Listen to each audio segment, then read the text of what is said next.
First, allow me to express my thanks to Permanent Secretary Diane McIntosh and Lieutenant General Rocky Mead for extending the invitation to EDIMA to be a part of today's important conversation.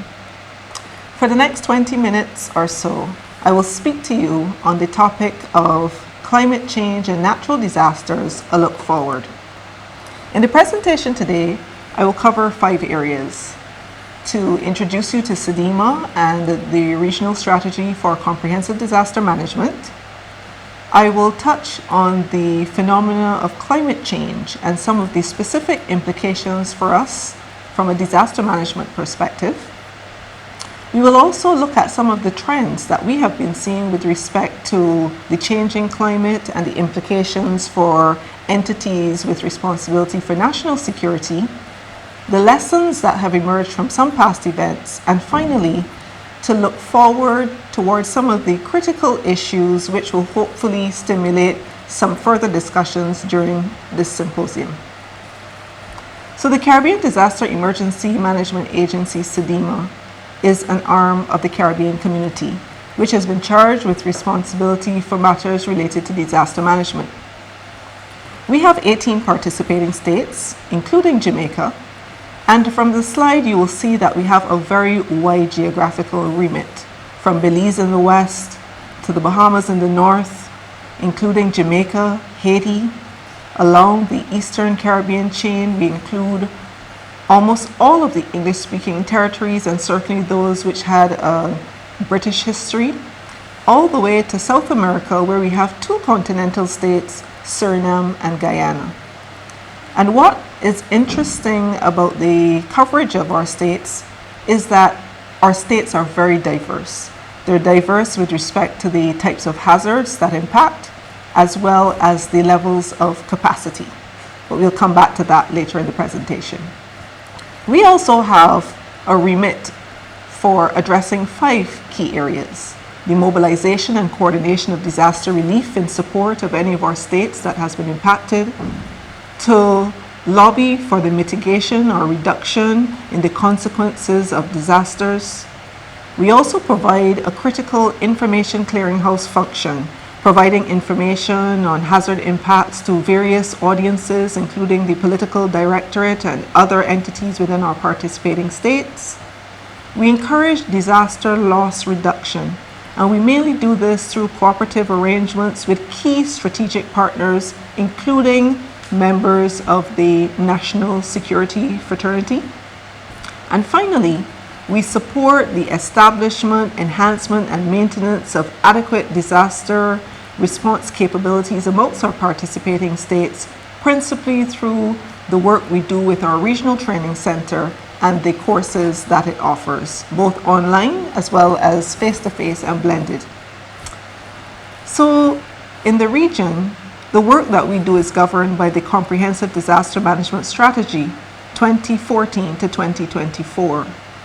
This strategy has been guiding the work of our agency and the participating states since 2001, and it has an overarching goal which speaks directly to the issue of resilience building through safer, more resilient and sustainable Caribbean states. The CDM strategy is built upon 4 key pillars or result areas, which speak to strengthening our institutions for moving forward with building resilience, knowledge management because of our firm commitment to making decisions that are evidence-based, sector integration because resilience at the sectoral level is the plank upon which we will be able to build economic and other levels of resilience, and finally, community resilience, because the community is really the front line in our defenses against hazards and hazard impacts. The CDM strategy has 4 key cross-cutting issues which are outlined at the bottom of the diagram. It looks at gender considerations, climate change, which is our major focus for today, information and communication technologies and its ability to be a significant enabler in resilience building, and finally, environmental sustainability. So as we spoke about the hazards, we talked about the diversity of the hazards that are faced within our participating states. And we know these include hydrometeorological hazards, which include cyclones, severe weather events, as well as drought. And we know that a drought is already ongoing within our region. In fact, the Caribbean Institute for Meteorology and Hydrology has indicated to us that a drought has been ongoing since 2019. We also have the secondary hazards, which are associated with the hydromet hazards, which may include storm surge, landslides, flooding, as well as seismic hazards, as well as, and other technological hazards as well. This slide speaks to the impact of these hazards on our Caribbean states, and it's self-explanatory, but what is critical here is that the level of impact with respect to the gross domestic product of our countries, particularly in recent years, has been quite significant, with countries such as Dominica experiencing over 200% GDP losses, damage and losses as a result of Hurricane Maria, and in the British Virgin Islands, this was around 300%. So let's turn our attention now to the issue of climate change. And climate change is already happening. We used to speak in the past about this being a future phenomena, but if we look at the observed rainfall changes in the Caribbean since 1900, you would realize that the trends are already there, where the mean annual rainfall over the Caribbean from 1900 to 2000 has demonstrated a consistent decline of around 0.18 millimeters per year. We've seen a contraction in the traditional wet season of June to October in the southern Caribbean region, longer dry spells, increasing drought incidents, as we mentioned earlier, and certainly an increase in the number of heavy rainfall or severe weather events in the last 75 years. There are also specific key climate risk factors for small island developing states or SIDS. The reality of increasing air temperatures and sea surface temperatures, and we know that this greater convection potential over the oceans is a critical driver in cyclonic activity, rising sea level and surge, as well as higher wind speeds and increased storminess, and this has been captured by reports of the IPCC. We are also aware that the frequency of the most intense storms is likely to increase substantially in some basins, including within the Atlantic Basin. And certainly we have been seeing suggestions of this over the past few years. So what are some of the trends that we have seen emerging with cyclonic activity? Well, first, the geographical extent of the threat and impact. And certainly in 2017, we had an unprecedented scenario where 9 out of the 18 EDIMA participating states were under threat, and in fact 4 of those were severely impacted. What we're also seeing is that there has been several records being broken by the cyclones that have developed. We saw it with Irma in 2017, where the 185 mile per hour maximum winds were the second strongest maximum winds of all time in the Atlantic. With Dorian in 2019, just last year, was stalled for 36 hours over areas of the Bahamas. And interestingly, we're also recognizing the critical role of antecedent conditions. And a classic example is with Tropical Storm Erica in 2015, which occurred immediately in the aftermath of an extensive drought. And as a result, the types of implications for landslides were severely exacerbated. The other area that we want to look at is the whole question of the models.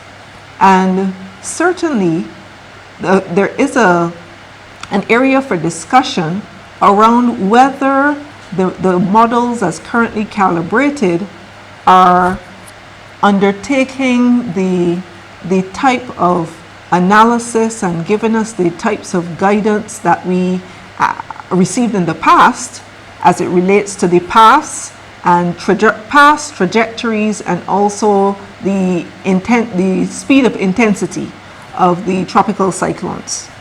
So in the context of a changing climate, these trends that we're seeing with the systems may not in fact be unusual. So speaking specifically now to security impacts, what have been some of the things that we have seen across the board in our states? One, communication disruption, which of course is a critical issue when it comes to maintaining security at the national level.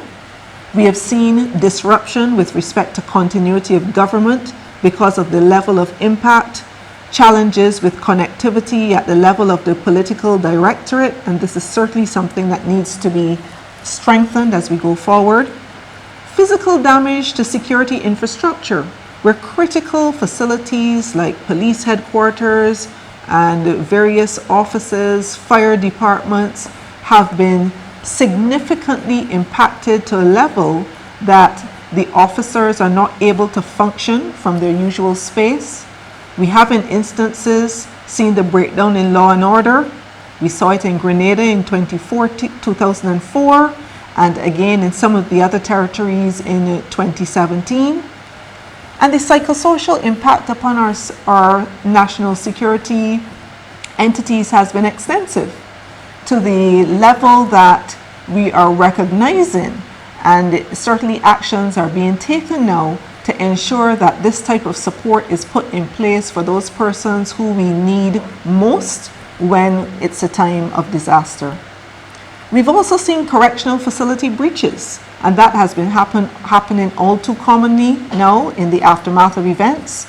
And also very importantly, the whole issue of physical dislocation of populations, significant outward movement in the aftermath of events, and there are certain security related considerations here to ensure that we have mechanisms in place to be able to track and monitor who is actually moving where, and to ensure that those individuals are really above board when those movements occur. We're also seeing a trend with respect to an increasing role of security forces in humanitarian assistance and disaster response, or HADR. Certainly, the RSS has been playing a prominent role for several years and continues to do so. And in fact, in the current COVID crisis, has been supporting the region extensively in the area of logistics with the movement of samples for testing at the CARFA labs in Trinidad and Tobago. We also have seen innovation being undertaken by some of our defense forces. So the Jamaica Defense Force, for example, has established in recent years its DART team, and this team has been deployed, for example, to Dominica in 2017 and again in Hurricane Dorian, to the Bahamas just last year. And the Barbados Defense Force has also been quite innovative with the setup of its field medical hospital.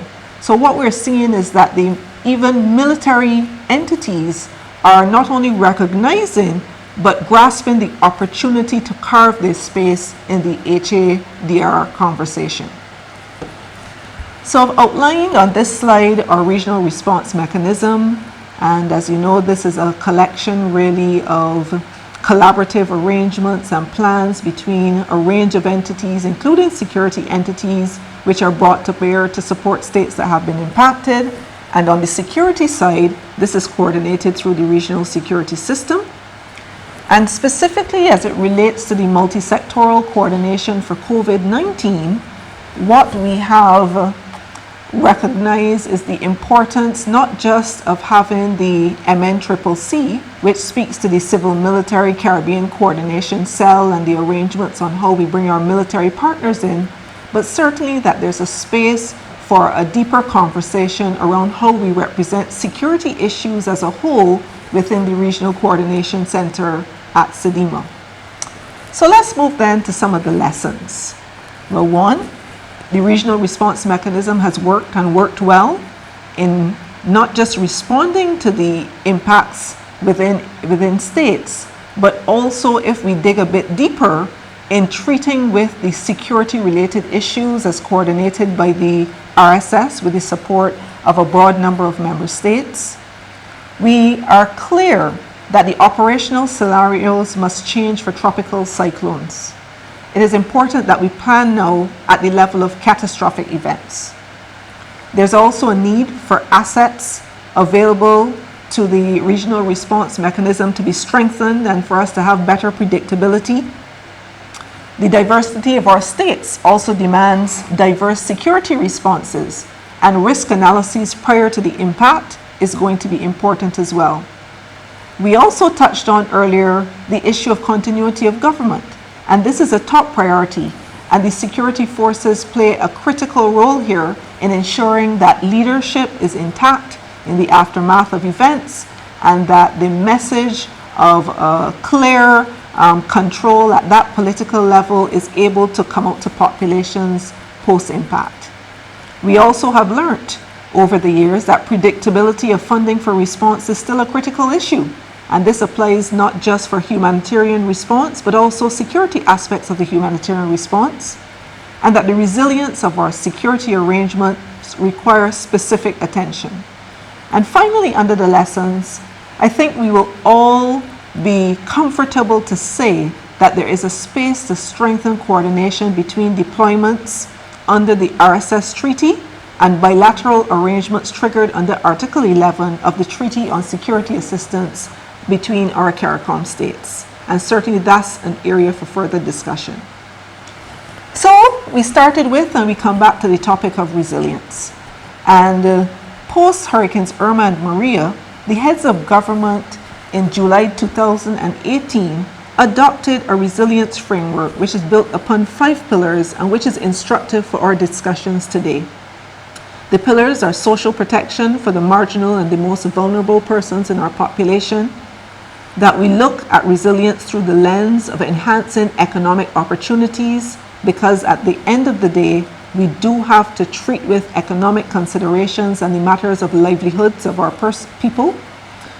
Safeguarding infrastructure, and we touched on that a bit earlier. Environmental protection, because it has a very intricate relationship with disaster risk reduction and vice versa. And finally, operational readiness and recovery, because notwithstanding the adaptation actions that we're able to undertake or mitigation actions to reduce the impact of hazards, there is always going to be a requirement for us to respond. And therefore that operational readiness and investment in operational readiness is going to continue to be a national level priority. And similarly, our ability to recover and recognizing that diverse hazards may have various nuances when we come to the recovery conversation. So in the final 2 slides, I want to touch on some of the areas we want to consider in looking forward. And first, at the strategic level. And the first point here, I think, is about positioning of the HADR function with our militaries. And already we have seen that the military entities within our region have embraced the opportunity and are moving in this direction. I do think that going forward, we're going to see greater movements with respect to this particular trend. And I think it is a good thing and something that we need to encourage and work together collaboratively to deliver. Second is the whole issue of regional solidarity. And certainly COVID-19 has taught us that regional solidarity is key. It has taught us that self-reliance has to be the hallmark of how we approach addressing hazard impacts in our region. And critical areas such as strategic airlift cannot be left unturned as we are discussing this issue. Partnerships, I've mentioned before, are important. The critical role of the civil-military interactions, positioning of our security forces to support the recovery efforts is something that we have to look at in a very deliberate way going forward. And the opportunity of the ongoing review of the regional response mechanism is definitely an opportunity to do so. And finally, some of the policy considerations. So the whole issue of safeguarding, and this has come to the fore a lot more recently as a result of certain international incidences which have taken place. And what it seeks to do is to protect beneficiaries who are the recipients of the surge support in the aftermath of hazard events. And this will have specific implications with respect to our security forces as well. And from the EDIMA side, we are in the process of finalizing our safeguarding policy. In fact, it's being discussed at the level of our council just on Friday of this week. Also, with respect to staff welfare, I think it's important for national security entities to look at putting specific policies in place on how you protect your personnel. And this rests on the assumption that these personnel are available at the time when they're most needed.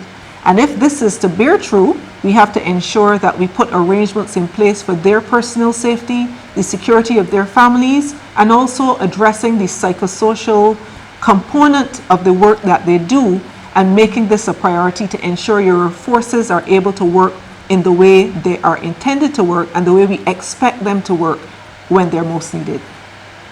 Also, the treatment of displaced populations. There is a requirement for policy directives on this, and some of our regional entities have started discussions in this direction, for example, through CARICOM Impacts. We know that there's a need for regional access to national security personnel. We have put some arrangements in place, and some of those arrangements I think are working well, but we do need to move a step further in ensuring that there is a level of consistency and also predictability, so that when these resources are called upon to address and respond to regional requirements, that they're there and in place. And finally, the whole issue of finance.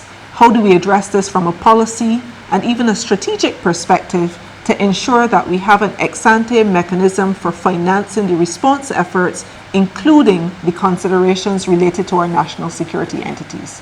So I thank you very much for the opportunity to share these perspectives with you, and I look forward to hearing the questions and comments that you may pose on the topic, and we're happy to take any questions. Thank you again for allowing us to be a part of the conversation.